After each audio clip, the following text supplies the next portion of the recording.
రోజు దేవుని యొక్క జ్ఞానము నీలో నింపబడుతూ ఉన్నప్పుడు, ప్రతిరోజు కూడా ఆయన జ్ఞానంలో ఎదుగుతూ ఉన్నప్పుడు నీకు కావాల్సిన స్వస్థత, ఆశీర్వాదము, సమాధానము, నెమ్మది, వ్యాపారంలో అభివృద్ధి, జాబు, మ్యారేజ్, మంచి సంబంధాలు ఇవన్నీ కూడా నీలో నుండి బయటకు వస్తాయి. హల్లెలూయా.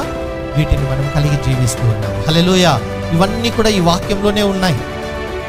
ఆల్రెడీ నీకు దేవుడు దయచేశాడు. ఇప్పుడు ఇంకొకటి చెప్పబోతున్నాను. ఆల్రెడీ దేవుడు దీన్ని ఏం చేశాడు, నీకు నీలో ఉన్నాయి ఆల్రెడీ. అయితే వీటిని ఏం చేయాలంటే ప్రతిరోజు మన మనస్సు రూపాంతరము చెందడము ద్వారా వీటిని మన జీవితంలో అనుభవిస్తాం. హల్లెలూయా.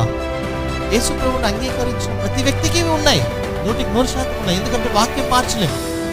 దేవునిని బట్టి, యేసుక్రీస్తుని బట్టి, ఆయనను తెలుసుకోవడాన్ని బట్టి, ఆయన జ్ఞానము ద్వారా సమాధానము, అంటే సమాధానం విషయంలోనే ఏముంది, స్వస్థత ఉంది, అభివృద్ధి ఉంది, ఆర్థిక ఇబ్బందుల నుంచి విడుదల ఉంది, తర్వాత మంచి సంబంధాలు ఉన్నాయి, వ్యాపార విషయంలో అభివృద్ధి ఉంది, కుటుంబంలో సమాధానం ఉంది, మంచి సంబంధాలు, ఇవన్నీ కూడా ఆ సమాధానం అనే విషయంలోనే ఉన్నాయి, ఆల్రెడీ జరిగాయి.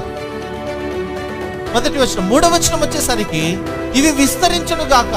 ఏ విధంగా విస్తరిస్తాయి?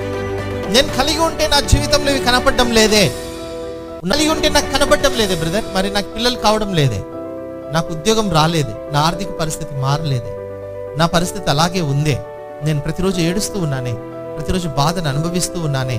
మీరేమో కలిగి ఉన్నాయంటున్నారు కదా. దేవుని వాక్యం సత్యము, నమ్మినా నమ్మకపోయినా అవి కలిగి ఉన్నాయి. అయితే అవి విస్తరించాలి అంటే నా మనసు మారాలి. నీలో ఉన్నవి విస్తరించాలని ఆశపడుతూ ఉన్నావా? దేవుని వాక్యము ద్వారా మన మనసు మారుతూ ఉండాలి ప్రతిరోజు కూడా. హల్లెలూయా.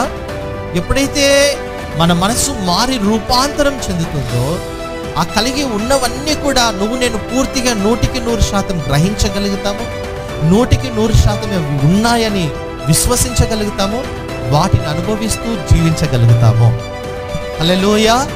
హల్లెలూయా.